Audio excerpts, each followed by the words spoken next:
This is CBS.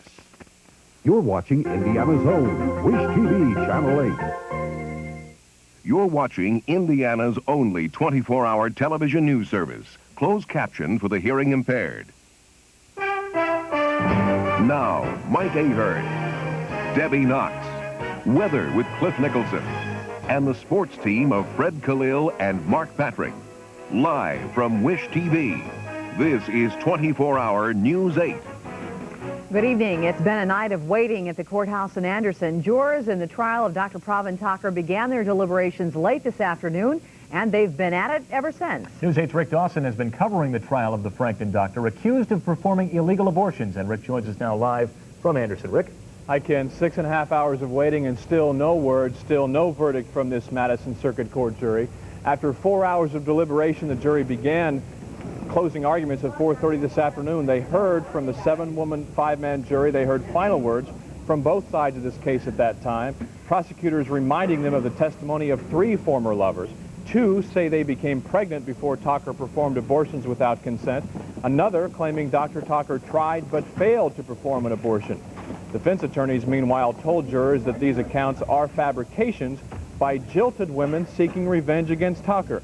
As we come back live now, there are only a few lights on in this Madison County Courthouse. One of those lights is in the jury room, 4 floors above us right now, where 12 people are deciding the fate of Dr. Thakkar. The defense attorneys, the prosecutors, the judge aren't even in this building. They've left for the evening until at least they hear word from this jury where they will return. Dr. Thakkar himself is still here, however, waiting, and we will wait as well. If there's a verdict, we'll bring it to you sometime during this half-hour show. If not, during our 24-hour news service through the night. Okay, Rick Dawson reporting live from Madison County. Thanks. The state legislature goes back into session tomorrow, seeking a budget agreement and facing a midnight deadline imposed by House Speaker Mike Phillips. Jim Shella reports the efforts tonight to forge that compromise led to a rare display of emotion.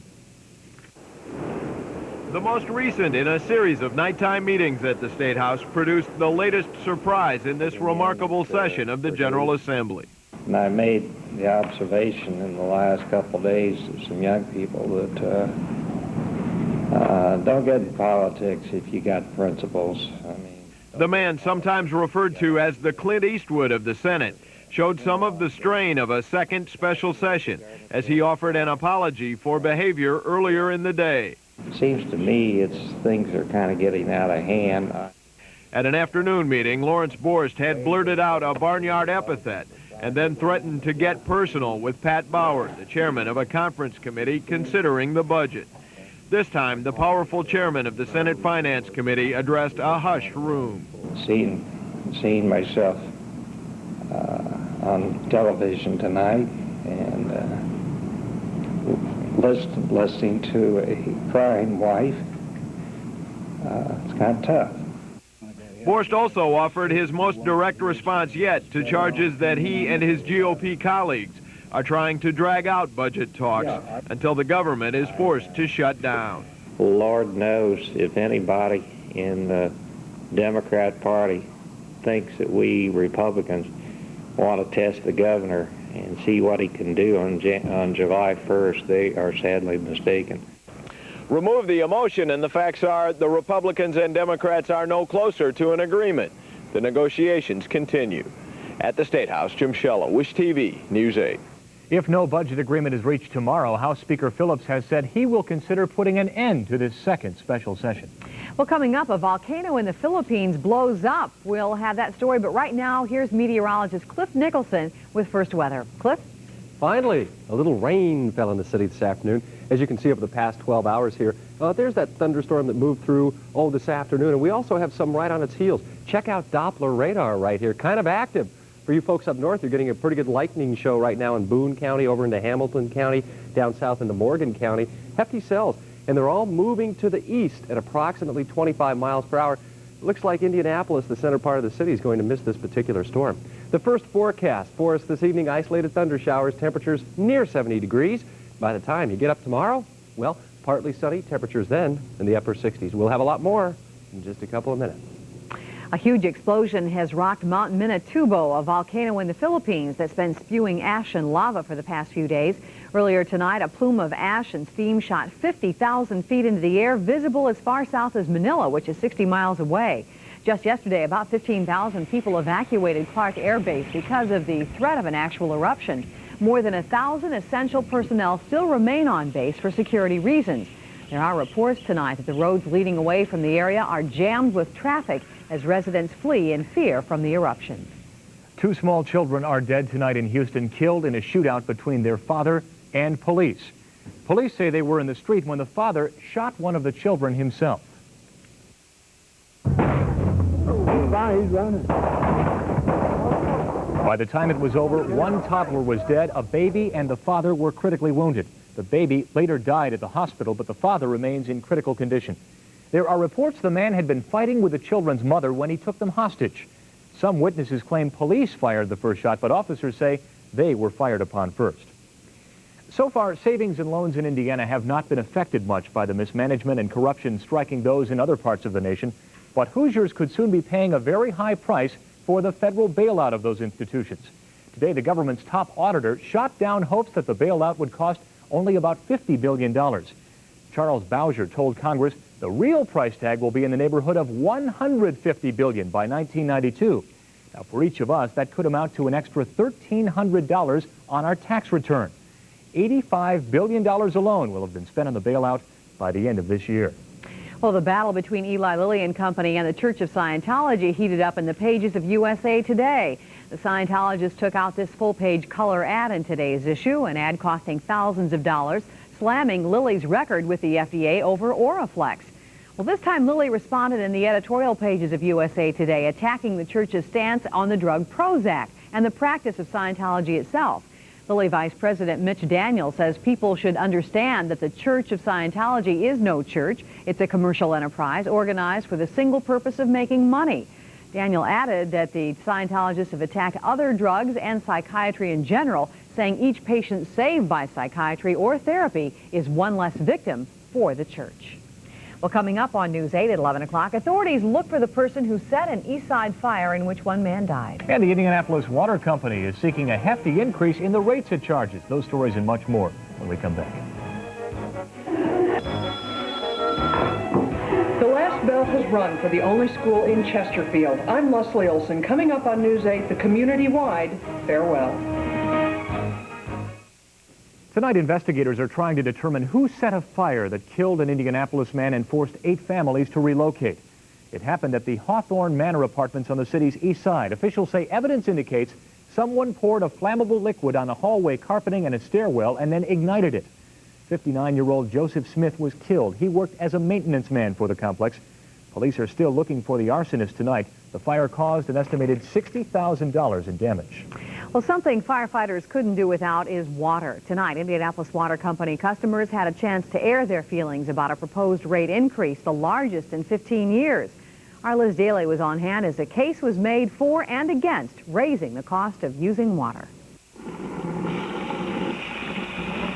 For some reason, most of us don't think about conserving water like we do electricity or gas. But if the Indianapolis Water Company has its way, we may want to start keeping tabs on just how much water comes out of the tap. And this is part of the reason. The White River North Project, a new $30 million water purification and pumping station that provides an additional 25 million gallons of water a day. We will not need any additional major capital construction through the year 2000. But for now, the water company wants to recoup some of its expenditures through a 24% rate increase to its 209,000 customers. For example, if your water bill is $15 a month, the increase would be $3.60 for a monthly total of $18.60. First, the request must be approved by members of the Indiana Utility Regulatory Commission, who this night took in testimony from both sides. Recently, the water companies come out there, made a lot of improvements on it, which brought up the pressure, improved the service to the people in our area. Others, however, feel there hasn't been enough improvement in the local water supply. To the consumers, I find it hard to believe I'm the only person in Indianapolis who can't stand to drink the water, and I really think it smells and tastes obnoxious. it's a much different. But the majority who testified here were supporters who say it's a small price to pay for water supply designed to last at least until the year 2060. A small price for the service it provides in emergencies, homes, and businesses. In Indianapolis, Lis Daily, Wish TV, News 8. A decision is expected by the end of the summer. Part of the increase would also pay for a new envelope billing system set to begin July the 1st. Well, Debbie, Indianapolis is launching a new neighborhood rehabilitation project it hopes will spark greater community involvement. The city has targeted 4 neighborhoods in which to renovate homes, as well as make improvements on curbs, sidewalks, sewers, and police protection. The $10 million program was unveiled this afternoon in the Mapleton Fall Creek community. The first phase will also include the Near West Side, Highland Brookside, and Fountain Square. Well, the last day of school is usually the day that many students anticipate all year, and even many teachers will tell you that by June they're ready for a break. But that wasn't the case in the tiny community of Chesterfield in Madison County today. As News 8's education reporter Leslie Olsen explains, when the town's only school closed, generations of people were in tears. Kyle. Seth. Seth, where are you? This was the last day of school at Chesterfield Elementary. Forever. After 61 years, the school is being retired. Folks came from near and far to say goodbye. Oh, bless your heart. It's so good to see you. Nice seeing you. Betty Gibson has taught generations of 4th graders at Chesterfield for 34 years. It's a town school. I thought it would always be here as the focal point for our town. We have a lot of conveniences. We have a grocery store and a post office and a school until today, everything that we felt we needed.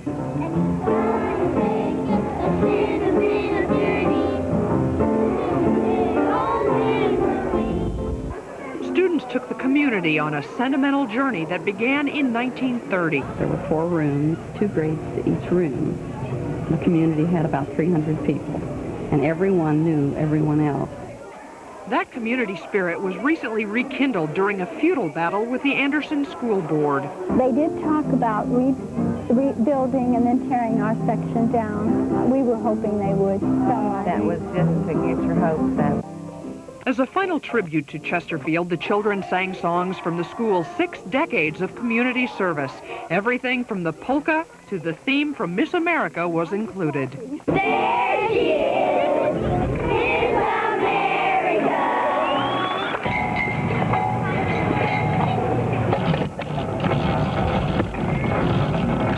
Ready, aim, fire, fire, fire. Good now, okay. And finally, the toughest lesson of all was learned at Chesterfield. Nothing lasts forever. Bye-bye. We'll see some of you next year, I hope. Bye-bye. Leslie Olsen, Wish TV, News 8.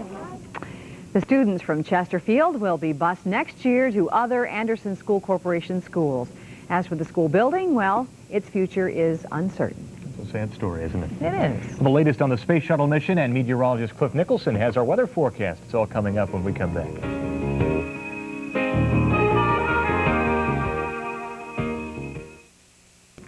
Today, on the 7th day of the Space Shuttle Columbia's mission, astronauts briefly freed 2 rats on board to test their ability to handle animals in space. Pictures of the floating rats, which are from the IUPUI School of Dentistry, were not sent back to Earth, though. NASA didn't want to offend animal rights activists. The crew also found space travel had an effect on jellyfish.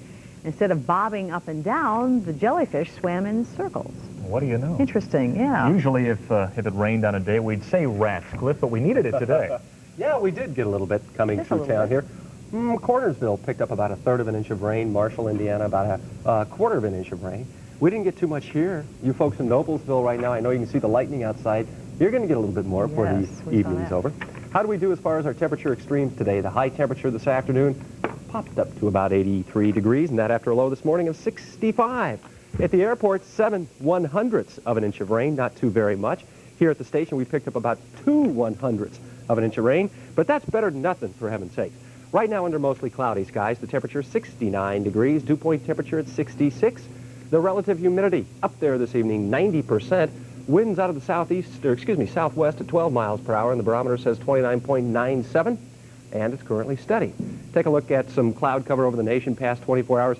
things are clear up there in Wyoming as well as Idaho and Oregon and the like. We head back to the east and we can see those clouds associated with the showers and thunderstorms that move through Indiana. Let's go beneath the clouds on radar, see what's happening across the country. Harrington, Kansas, heaviest rainfall today in 1 hour. Folks there picked up as much as 2.5 inches of rain. And up in Cambridge, New York, golf ball size hail reported. All right, let's check out Doppler one more time, see where that big hefty cell is. Right now it's moving, as you can see, right near Noblesville now, again to the east at approximately 35 miles per hour. Here's one that's getting ready to come in, just a small one, into northwestern Marion County. And these appear to be dying down. I've been watching these for the past, half hour. And they're kind of dying down here. Also some showers down south. Again, all these guys are moving off to the east. Current temperatures throughout the region right now, 70s to the west here. Chicago coming in with 70 degrees, while South Bend is 67, 65 in Fort Wayne. Down south in Evansville, 74 degrees. Past couple of days, I've been talking about a cool front here. Associated with it, it's actually a dividing line between moist air and dry air. This air associated with the front is not very cool. It'll be moving down over the state tomorrow, and as it does, that's going to be a pretty nice day. Maybe still a threat of showers in extreme southern Indiana tomorrow, but the brunt of the moisture will range from the Gulf Coast up the Atlantic coastal areas, while back to the west with this front here, some showers and thunderstorms in that region. Forecast high temperatures for the nation tomorrow, 60s and 70s in the Pacific Northwest, 100s in the desert Southwest, 90s. Look, they're edging all the way from Texas up into South Dakota tomorrow. Over Indiana, mostly 80s, maybe even some 70s in the extreme northern section of the state. Here's the forecast this evening, Indianapolis. Isolated thunder shower. Now, I think most of it's staying to the north and to the south of the city, so we're pretty well done with the rain today. We'll see a low temperature in the mid to upper 60s tonight, clearing skies. By tomorrow, sunny to partly sunny and pleasant with a high temperature back up to 85 degrees. Wednesday night, partly cloudy and mild with a low in the low 60s. Sunny to partly sunny on Thursday and just a touch cooler with a high of about 82. Extended forecast, keep us dry, it looks like, until the weekend. Then we have a threat of some thunder showers in the afternoon hours. Temperature highs in the mid to upper 80s. We might start getting a little muggy, too, toward the weekend. But that's fine, Freddie. Don't shake your head. We want a little rain in here. Do we? We need it. You know, things seemed a little different in central Indiana today. There was a reason. Fred Kalil is back from vacation. And when we come back, a look at how the Reds came out in Montreal and the rest of the sports. Stay with us.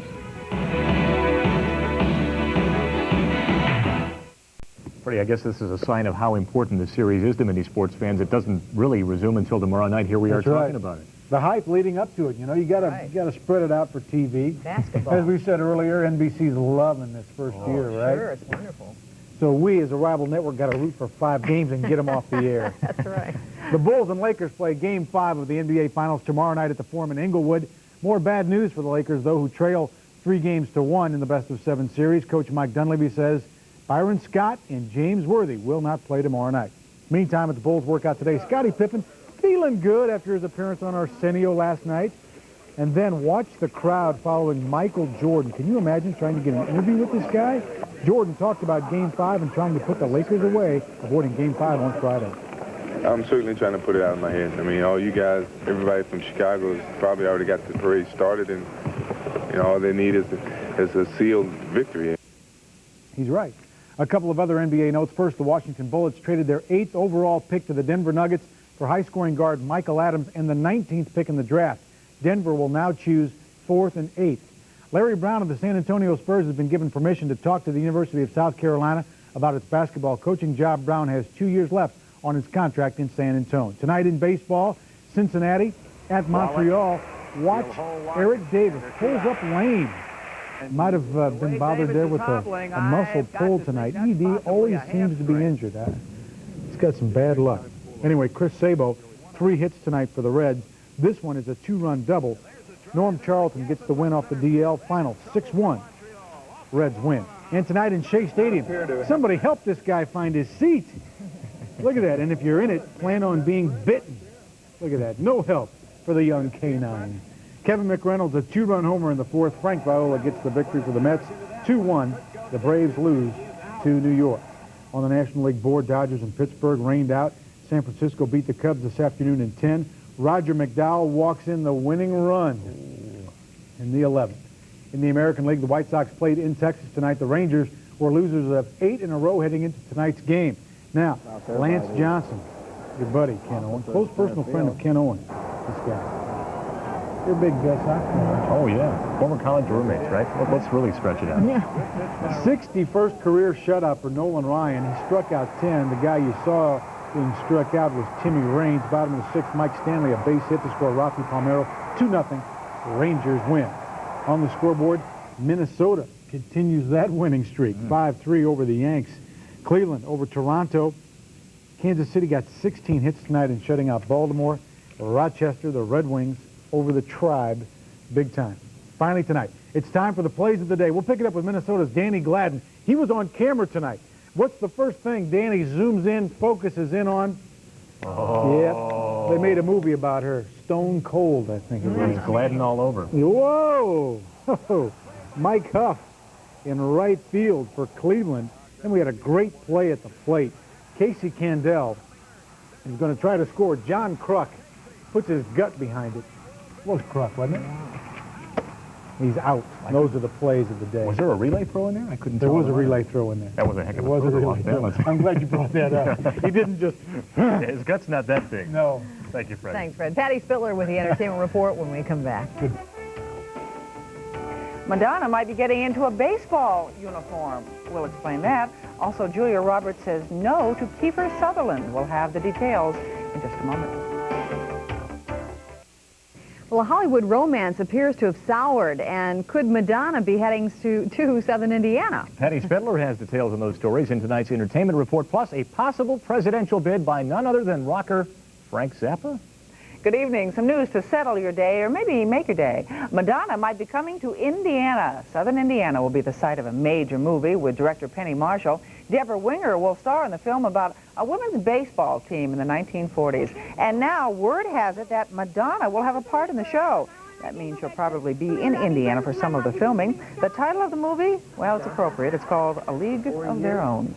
And the pretty woman says no. Julia Roberts has canceled her wedding. Julia and Kiefer Sutherland were slated to get married on Friday with 500 guests at the 20th Century Lot in Hollywood.